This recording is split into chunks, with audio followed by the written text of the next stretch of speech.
Hey, what's up guys? This is Durian Productions.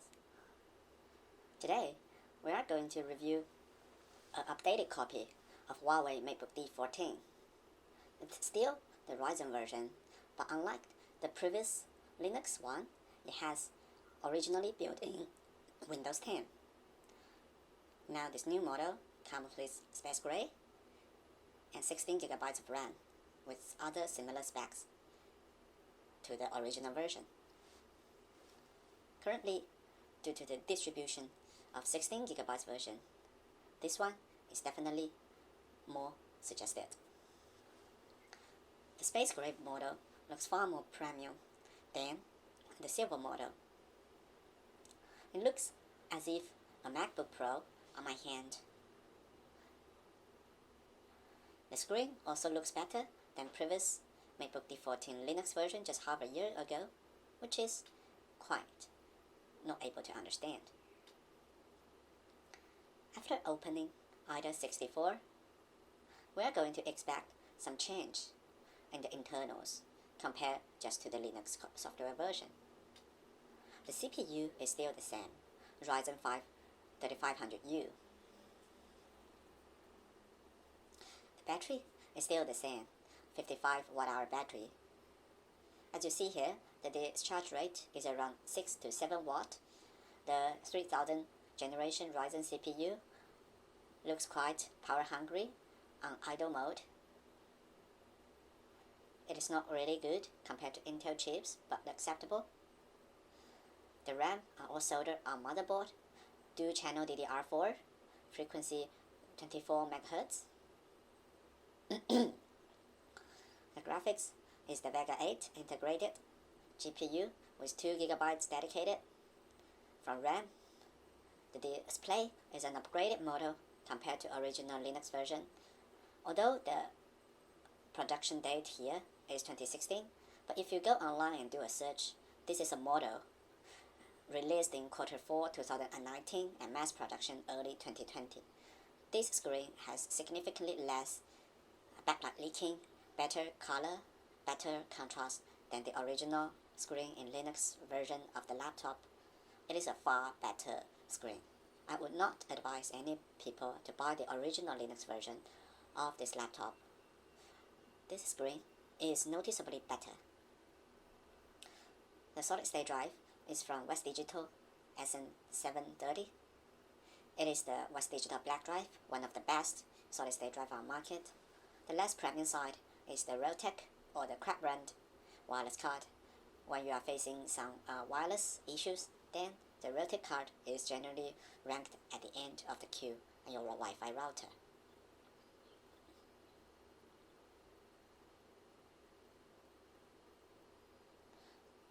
The overall performance, opening apps, browser, app store, or the file manager, is pretty swift. Nowadays, the central processing unit is not a really problem for everyday usage. Let us open a YouTube video.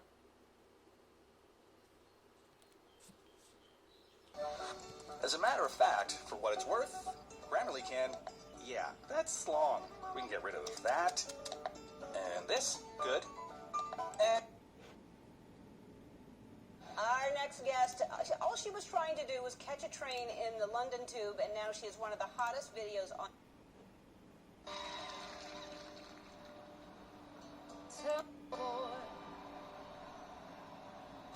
Aren't you tired trying to fill that void?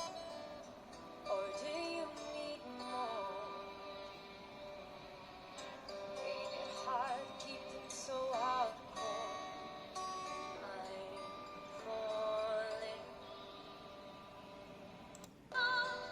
Crash through the surface where they can hurt us.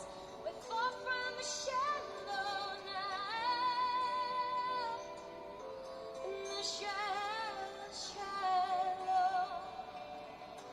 In the shallow, shallow, shallow. In the shallow, shallow. We fall from the shallow now.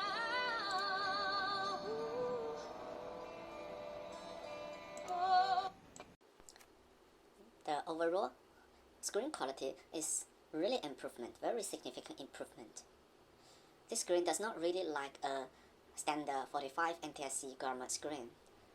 This is almost a full sRGB coverage gamma screen, or 72% NTSC gamma coverage screen. It's brilliant. As for the sound quality, there's no too much improvement. It sounds pretty decent. While one of the problems is that when it comes to high pitch, there is some broken or torture sound over there, which is quite noticeable. Huawei is suggests to improve a bit on the high pitch of the sound quality.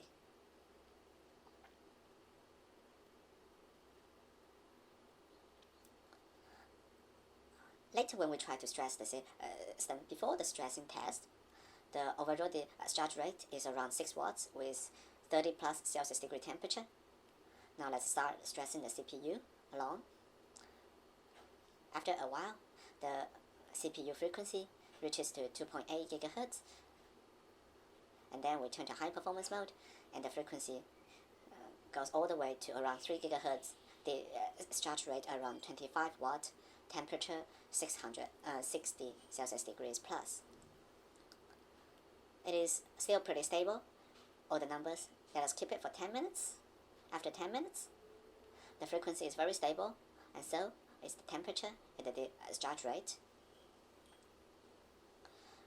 Thereafter, the power envelope for the CPU is around 27 or 28 watt, which is pretty decent for a Huawei laptop. Remember, in 2018, Huawei generally gives only 9 or 10 watt envelope for many of its laptops. Now, it's far better. This is also far better than the original Linux version, which probably has a less crafted BIOS. Now, the BIOS is well crafted and everything is significantly more stable. Now, even the fan quality is better. We try to add GPU together into the stress test. First, just the GPU alone, no CPU. The scores are very standard, 21 frames per second, which is pretty good. The strength part is that GPU-Z cannot read the frequency. Let's just leave it there.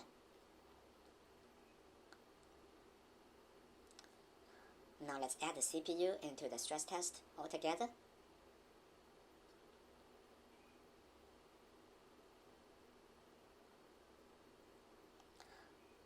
The frequency is now limited to 12 or 11 frames per second. This is pretty decent in Ryzen 3000. It's pretty good. After 5 minutes of stability test, you can hear the apparent fan sound as noise in the background. Now CPU frequency dropped to 1.9 GHz and frames per second is around 12 to 13, very stable. Now this Huawei laptop has very stable, very steady performance output after half a year, starting from the Linux version. It is quite strange, as when the debut of this Matebook D14 Linux Ryzen version, it is not good.